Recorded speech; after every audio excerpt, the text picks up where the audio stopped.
डिसेंबर अखेर महामेट्रो मीरा भाईंदरकरांच्या सेवेत होणार दाखल, परिवहन मंत्री प्रताप सरनाईक यांचं प्रतिपादन.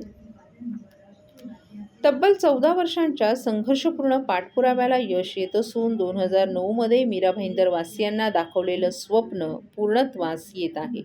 या डिसेंबर अखेर दहिसर ते काश्मीर या मार्गावर मेट्रो सुरू करण्याचं नियोजन असून मीरा भाईंदर वासियांसाठी हा एक आनंदाचा क्षण असेल, असं प्रतिपादन परिवहन मंत्री प्रताप सरनाईक यांनी केले. दहिसर ते काश्मीरा या मेट्रो मार्गाच्या पाहणी दौऱ्याच्या वेळेस ते बोलत होते. त्यांच्यासोबत महामेट्रोचे अधीक्षक अभियंता आणि त्यांची तंत्रज्ञ, सल्लागार, कंत्राटदार टीमही उपस्थित होती. सन 2009 मध्ये जेव्हा या भागाचा आपण लोकप्रतिनिधी म्हणून निवडून आलो, त्यावेळी आपण येथील नागरिकांना मेट्रोचं स्वप्न दाखवल्याचं सरनाईक यांनी सांगितलं. तत्कालीन प्रस्थापित पुढाऱ्यांनी आपल्या या घोषणेची त्यावेळी खिल्ली उडवली होती. परंतु गेल्या 14 वर्षात सातत्यानं केलेल्या पाठपुराव्याला यश येताना दिसत आहे. 2014 मध्ये जेव्हा युती सरकार स्थापन झालं, तेव्हा तत्कालीन मंत्री देवेंद्र फडणवीस आणि नगरविकास खात्याचे मंत्री एकनाथ शिंदे यांच्या सहकार्यामुळे दहिसर ते काश्मीरा या मेट्रो प्रकल्पाच्या कामाला गती मिळाली. लवकरच हा मार्ग सुरू झाल्यानंतर मीरा भाईंदर वासियांनी मेट्रोने अंधेरीपर्यंत ते जाऊ शकतील. तसंच तेथून मेट्रो 1चा वापर करून एअरपोर्ट स्थानक 3 मधून थेट कुलाब्यापर्यंत देखील ते जाऊ शकतील. त्यामुळे नवीन वर्षात मीरा भाईंदर वासियांसाठी छत्रपती शिवाजी महाराज रेल्वे स्थानक, दक्षिण मुंबईतील मंत्रालय, विधान भवन येथे जाण्यासाठी मेट्रोची नेटवर्कद्वारे सुविधा उपलब्ध होणार आहे. दहिसर काश्मीरा ही मेट्रो डिसेंबर 2026 पर्यंत नेताजी सुभाषचंद्र बोस मैदानापर्यंत विस्तारित होणार आहे. त्याबरोबरच वसई विरार मेट्रो लाईनचं काम देखील लवकरच सुरू करण्यात येईल. त्यामुळे वसई विरारपासून अंधेरी आणि तेथून विमानतळ स्थानक इंटरचेंजने थेट कुलाबापर्यंत मेट्रोची जाळ्यातून सेवे पुढील वर्षात सुरू होऊ शकते, असा आशावाद परिवहन मंत्री प्रताप सरनाईक यांनी व्यक्त केलाय.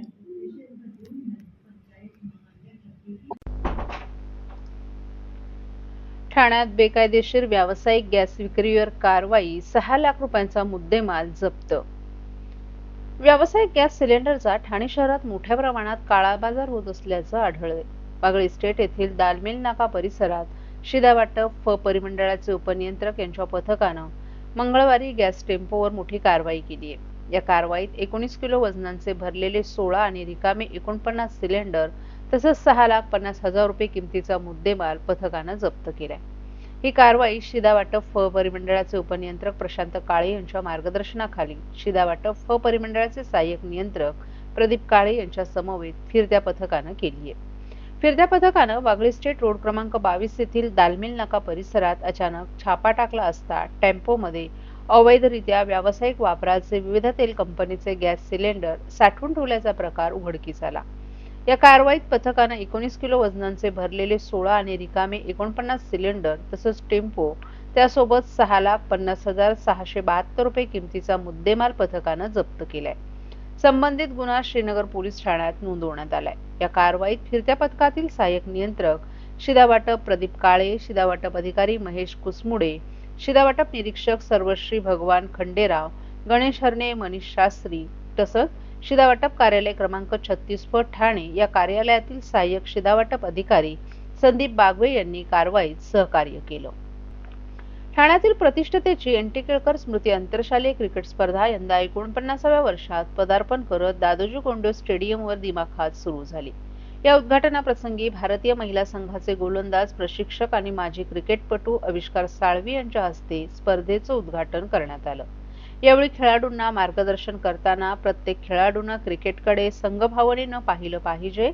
एक दिनाला खेळलात तरच या खेळात यशाची द्वारं उघडतात, असं साळवी यांनी सांगितलं. उद्घाटन सोहळ्यात स्पर्धेचे अध्यक्ष ठाण्याचे आमदार संजय केळकरही उपस्थित होते.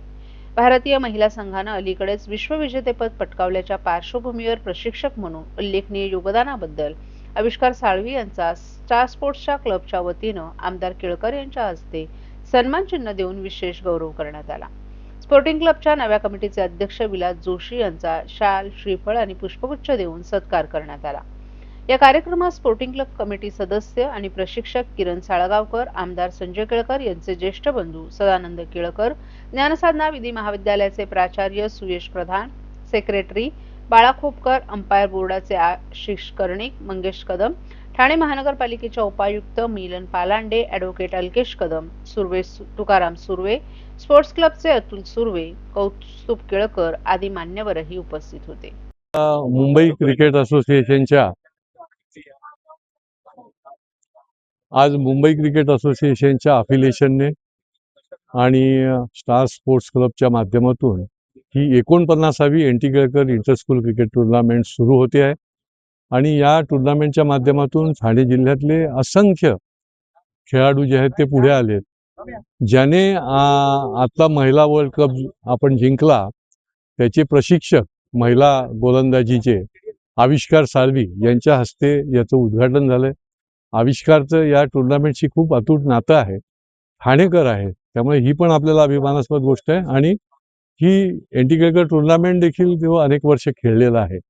त्यामुळे ठाण्यातला खेळाडू जगामध्ये पोचावा याच्याकरता ही टुर्नामेंट सातत्याने सुरू केली. आता डिसेंबरपर्यंत या टुर्नामेंट चालू राहील. स्टेडियमवर सगळे सामने होतील आणि मला खात्री आहे आणि आनंद पण आहे की या टुर्नामेंटच्या माध्यमातून खूप खेळाडू जे आहेत ते पुढे येत आहेत आणि ठाणेकरांचं नाव जे आहे ते मोठं करतायत. आणि त्यामुळे या टुर्नामेंटला या ठिकाणी ठाणे महापालिकेचं पण मदत असते आणि ठाण्यातल्या तमाम क्रिकेट क्षेत्रातल्या लोकांचं देखील याला चांगली ताकद मिळते. पुढच्या वर्षी ही टुर्नामेंट हाफ सेंचुरी मारेल. आज या निमित्ताने मी सर्व खेळाडूंना खूप शुभेच्छा देतो. या टुर्नामेंटमध्ये जवळजवळ 21 संघ आलेले आहेत. निरनिराळ्या ठिकाणचे असतात, पूर्ण जिल्ह्यामधले असतात आणि काही काही संघ तर गेली पहिल्या वर्षापासून खेळतायत. आता आज जी डोंबिवलीचा SV जोशी संघ आहे हा पहिल्या वर्षीपासून खेळणारा संघ आहे. अशी टुर्नामेंट डिसेंबरला त्याचा बक्षीस समारंभ होईल. माय मराठी न्यूज चॅनलला दीपावलीच्या हार्दिक शुभेच्छा. शुभेच्छुक जितू पराड. माय मराठी न्यूज चॅनलला दीपावलीच्या हार्दिक शुभेच्छा. शुभेच्छुक अनिल करोतिया. माय मराठी न्यूज चॅनलला दीपावलीच्या हार्दिक शुभेच्छा. शुभेच्छुक चंदू गुजर. माय मराठी न्यूज चॅनलला दीपावलीच्या हार्दिक शुभेच्छा. शुभेच्छुक अजय साळवे. माय मराठी न्यूज चॅनलला दीपावलीच्या हार्दिक शुभेच्छा. शुभेच्छुक राजेश गारू. माय मराठी न्यूज चॅनलला दीपावलीच्या हार्दिक शुभेच्छा. शुभेच्छुक राजेश. सर्व नागरिकांना आवाहन करण्यात येत आहे की सध्या डासांमार्फत पसरणाऱ्या डेंग्यू या आजाराचा प्रसार रोखण्यासाठी प्रत्येकाने पुढील प्रमाणे कार्यवाही करावी. डेंग्यू आजार एडिस इजिप्ती हा डास चावल्याने होतो. या डासांची पैदास साचलेल्या किंवा साचवलेल्या स्वच्छ पाण्यामध्ये होते. 8 दिवसांपेक्षा जास्त दिवस पाणी उघडे व साचून राहिल्यास त्यात डास अंडी घालतात. अंड्यांच्या अळ्या तयार होऊन पुढे डास तयार होतात. यासाठी आपल्या घरातील पाणीसाठे उदाहरणार्थ बॅरल्स, पिंपे, टाक्या, हौद, रांजणे इत्यादी दर आठवड्याला रिकामे करून घासून पुसून कोरडे करून पुन्हा भरावे. 1 दिवस कोरडा दिवस म्हणून पाळावा. पाणी साठ्यांना घट्ट झाकणे बसवावीत किंवा जुनी साडी, चादर, धोतर यांनी बांधून झाकून ठेवावीत, म्हणजे डास त्यात जाऊन अंडी घालणार नाहीत. घराच्या गच्चीवर, आजूबाजूला, अंगणात कोठेही पाणी साचू देऊ नये. भंगार सामान उघड्यावर टाकू नये. उदाहरणार्थ टायर्स, प्लास्टिक सामान, कुंड्या, टाकाऊ वस्तू इत्यादी. अशा सामानात पावसाचे पाणी साठून त्यात डेंग्यूच्या डासांची पैदास होते. घरातील कूलर्स, फ्रीजच्या पाठीमागील ट्रे हे देखील वेळोवेळी कोरडे करावेत. लक्षात ठेवा, नुसत्या फवारणीने डास घनता कमी होत नाही, तर त्यासाठी डास पैदास ठिकाणे नष्ट करणे ही आपल्या सर्वांची जबाबदारी आहे. कोणताही ताप अंगावर न काढता जवळच्या शासकीय रुग्णालयात मोफत औषधोपचार घ्या. अशा प्रकारे नागरिकांनी सहकार्य केल्यास डेंग्यूचा प्रसार रोखणे सहज शक्य आहे.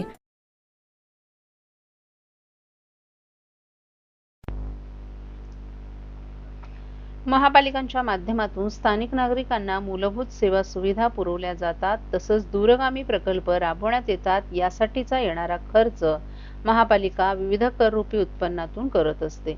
महापालिकेला मिळणाऱ्या उत्पन्नामध्ये भरीव वाढ होऊन अधिक प्रभावीपणे सेवा सुविधा पुरवण्यात याव्यात आणि सद्यस्थितीत राज्यातील महापालिकांच्या आर्थिक स्थितीचा आढावा घेऊन उत्पन्न वाढीच्या दृष्टीनं शासनाच्या माध्यमातून निश्चित केलेल्या मार्गदर्शक तत्वांचा अवलंब करण्याच्या सूचना आज झालेल्या बैठकीत 6व्या महाराष्ट्र राज्य वित्त आयोगाचे अध्यक्ष नितीन करीर यांनी केल्या आहेत.